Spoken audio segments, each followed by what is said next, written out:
आज से हम लोग बायोलॉजी का क्वेश्चन करेंगे। फिजिक्स इससे पहले करा दिए थे। तो आज का पहला चैप्टर है जैव प्रक्रम। ये स्पेशल मैट्रिक एग्जाम के लिए टॉपिक वाइज करा रहे हैं। तो आज का पहला क्वेश्चन, पादप में जाइलम उत्तरदायी होता है। पादप में जाइलम किसके लिए उत्तरदायी होता है?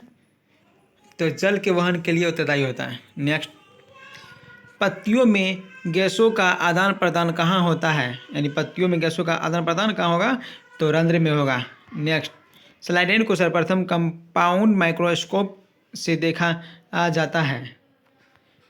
तो कितनी माइक्रोस्कोप पर देखा जाता है? यानी स्लाइड को सर्वप्रथम कंपाउंड माइक्रोस्कोप से देखा जाता है 10x पर। नेक्स्ट, रक्त का कौन सा अवयव घायल स्थान से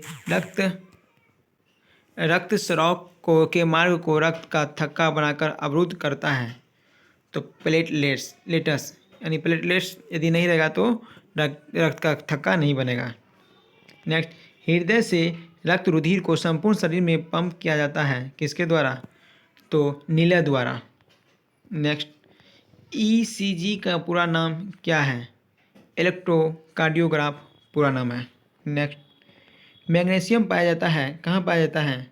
तो मैग्नीशियम क्लोरोफिल में पाया जाता है। नेक्स्ट, निम्नलिखित में से किसे कोशिका का ऊर्जा मुद्रा के रूप में जाना जाता है? तो एटीपी को कोशिका का ऊर्जा मुद्रा के रूप में जाना जाता है। नेक्स्ट, पौधे में श्वसन क्रिया के अंतर्गत एडीपी के टूटने से कितनी ऊर्जा मुक्त होती है? तो एडीपी के टूटने से 3.5 किलो जूल पर मोल ऊर्जा मुक्त होती है। नेक्स्ट, प्रकाश संश्लेषण क्रिया में ऑक्सीजन बाहर निकलता है जल से। जब प्रकाश संश्लेषण की क्रिया होती है सूर्य की उपस्थिति में, तो उस समय जो ऑक्सीजन बाहर निकलता है और कार्बन डाइऑक्साइड को अवशोषित करता है, तो वो ऑक्सीजन कहाँ से निकलेगा? तो जल से निकलेगा, क्योंकि जल का फॉर्मूला होता है H2O होता है। तो यहाँ से ये O जो है ऑक्सीजन सहयोग करके ये बाहर निकलेगा। नेक्स्ट, स्वपोषी पोषण के लिए आवश्यक है तो कार्बन डाइऑक्साइड, क्लोरोफिल, सूर्य का प्रकाश, यानी सभी आवश्यक है। नेक्स्ट, ऑक्सीन है। ऑक्सीन क्या है? तो ऑक्सीन वसा है। नेक्स्ट, द्विखंडन होता है। द्विखंडन कहाँ होता है? अमीबा में। इथाइल अल्कोहल किस प्रकार के श्वसन में बदलता है? अवायवीय श्वसन में बदलता है। नेक्स्ट, यकृत में निम्न में से कौन सा रक्त निकलता है?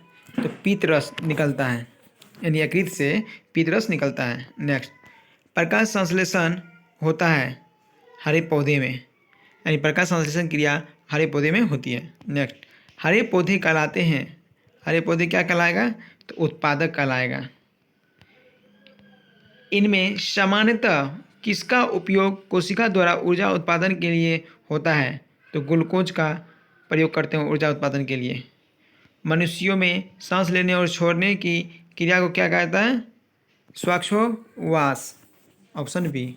नेक्स्ट, निश्वास द्वारा निकली वायु में रहती है तो कार्बन डाइऑक्साइड। हम लोग जानते हैं कि जब मनुष्य सांस लेती है तो ऑक्सीजन लेती है और छोड़ती है तो कार्बन डाइऑक्साइड, जिसका फार्मूला होता है CO2। नेक्स्ट, प्रकृति में ऑक्सीजन का संतुलन कैसे बना रहता है?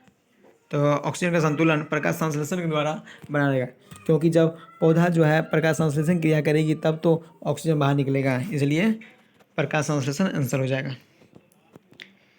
इस रक्त में किसकी उपस्थिति के कारण लाल दिखता है? रक्त जो है हीमोग्लोबिन के कारण ही लाल दिखाई देता है। इनमें से कौन प्रकाश संश्लेषी अंग है? तो प्रकाश संश्लेषी अंग हरित लवक है। हरित लवक को प्रकाश संश्लेषी अंगक कहा जाता है। वायुमंडल में CO यानी CO को कार्बन मोनोऑक्साइड कहते हैं। CO की मात्रा 0.03% है। नेक्स्ट, ग्रहणी भाग है। ग्रहणी भाग कौन सा है? तो छोटी आंत का। ग्रहणी जो है छोटी आंत का भाग है। नेक्स्ट, हरे पौधे में पोषण की विधि कहलाती है, क्या कहलाती है? स्वपोषण, यानी हरे पौधे में पोषण की विधि स्वपोषण कहलाती है। नेक्स्ट, अमीबा है। अमीबा क्या है? तो अमीबा प्राणी संभोजी है। अमीबा प्राणी संभोजी है। नेक्स्ट, लार में कौन सा एंजाइम पाया जाता है? एमाइलेज। लार में एमाइलेज पाया जाता है। नेक्स्ट, वसा का पाचन किसके द्वारा होता है? तो लाइपेज के द्वारा। वसा का पाचन जो है लाइपेज के द्वारा होगा, ऑप्शन डी। मनुष्य में पाचन क्रिया कहाँ आरंभ होती है? तो मनुष्य में जो है पाचन क्रिया मुख से प्रारंभ होती है, यानी मुख से आरंभ हो जाती है पाचन क्रिया। नेक्स्ट, किस पाचक रस के प्रभाव से आमाशय में दूध थक्का सा जम जाता है? तो रेनिन। रेनिन के कारण जो है दूध जो है आमाशय में जम जाता है थक्का जैसा। नेक्स्ट, मानव हृदय में कितने कोष्ठक होते हैं? यानी मानव हृदय में 4 कोष्ठक होते हैं, ऑप्शन डी। नेक्स्ट, मानव हृदय का औसत प्रकुंचन दाब लगभग कितना है? तो 120 mmHg है। ऐसे रक्तदाब पूछेगा तो 120/80 mm होता है। नेक्स्ट, पौधे में वाष्पोत्सर्जन किस भाग में होता है? तो पत्ता में। पौधा में वाष्पोत्सर्जन पत्ता में होता है, यानी पत्ती में। मनुष्य का हृदय प्रति मिनट कितना बार धड़कता है? तो 72 बार धड़कता है, और 1 सेकंड में 0.8 बार। नेक्स्ट, मस्तिष्क उत्तरदायी है सोचने के लिए, हृदय स्पंदन के लिए, शरीर का संतुलन बनाने के लिए, सभी के लिए। मनुष्य में स्थिर रुधिर क्षमता है, यानी मनुष्य में रुधिर जो है किसके द्वारा क्षमता है? तो बोमेन संपुट में।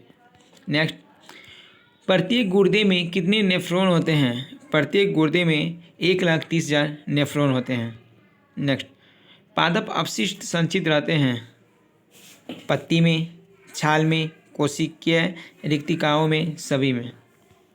मनुष्य में कौन सी उत्सर्जी अंग नहीं है? मनुष्य में अग्नाशय जो है उत्सर्जी अंग नहीं है।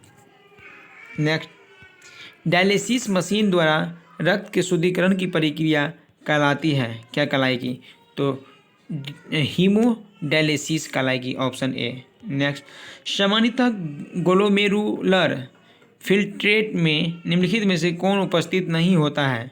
तो एल्बुमिन उपस्थित नहीं होता है। नेक्स्ट, जीवों के शरीर से उपापचयी क्रियाओं के फलस्वरूप उत्पन्न अपशिष्ट पदार्थों का निष्कासन कहलाता है उत्सर्जन।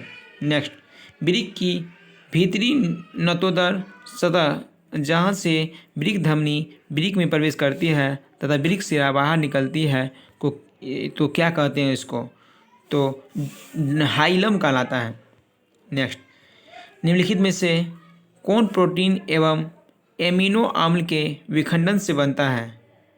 तो यूरिक अम्ल, अमोनिया, यूरिया सभी बनता है एमिनो अम्ल और प्रोटीन के विखंडन से। नेक्स्ट, यूरिया रक्त में कहाँ से प्रवेश करती है? तो यकृत से। यकृत से जो है यूरिया रक्त में प्रवेश करेगी। वृक्क किस जैव प्रक्रम का हिस्सा है? वृक्क जो है उत्सर्जन का हिस्सा है। नेक्स्ट, रेजिन किस पौधे का उत्सर्जी पदार्थ है? रेजिन तो चीड़ का। रेजिन जो है चीड़ का उत्सर्जी पदार्थ है। पादप अपशिष्ट संचित रहते हैं। पादप अपशिष्ट संचित कहाँ रहते हैं? कोशिकीय रिक्तिकाओं में संचित रहते हैं। कोशिकीय रिक्तिकाओं में, पत्तियों में, छाल में, सभी में पादप अपशिष्ट संचित रहते हैं। नेक्स्ट, मनुष्य में वृक्क संबंधी है उत्सर्जन से। मनुष्य का वृक्क जो है उत्सर्जन से संबंधित है। नेक्स्ट, निम्न में से कौन उत्सर्जी अंग है? तो वृक्क जो है उत्सर्जी अंग है। नेक्स्ट, किस ग्रंथि के कारण त्वचा एक उत्सर्जी अंग है? स्वेद के कारण। मनुष्य में कार्बन डाइऑक्साइड का उत्सर्जन किससे होता है? फेफड़ा से। फेफड़ा के द्वारा कार्बन डाइऑक्साइड CO2 का उत्सर्जन होता है। निम्नांकित में से कौन सा पदार्थ अमोनिया के साथ मिलकर यूरिया बनाता है? ऑक्सीजन। ऑक्सीजन जो है अमोनिया के साथ मिलकर यूरिया बनाएगा। पराग नलिका का बीजांड की ओर वृद्धि करना किस प्रकार का अनुवर्तन है? तो एंजाइम, रसायन, प्लाज्मा रसायन अनुवर्तन, इनमें से कौन सा होगा आंसर? तो आंसर हो जाएगा आपका डी, रसायन अनुवर्तन। तो आज का क्वेश्चन इतना ही। पहला चैप्टर में 55 क्वेश्चन था जो करा दिए हैं। फिर मिलते हैं नेक्स्ट वीडियो में। जय हिंद जय भारत।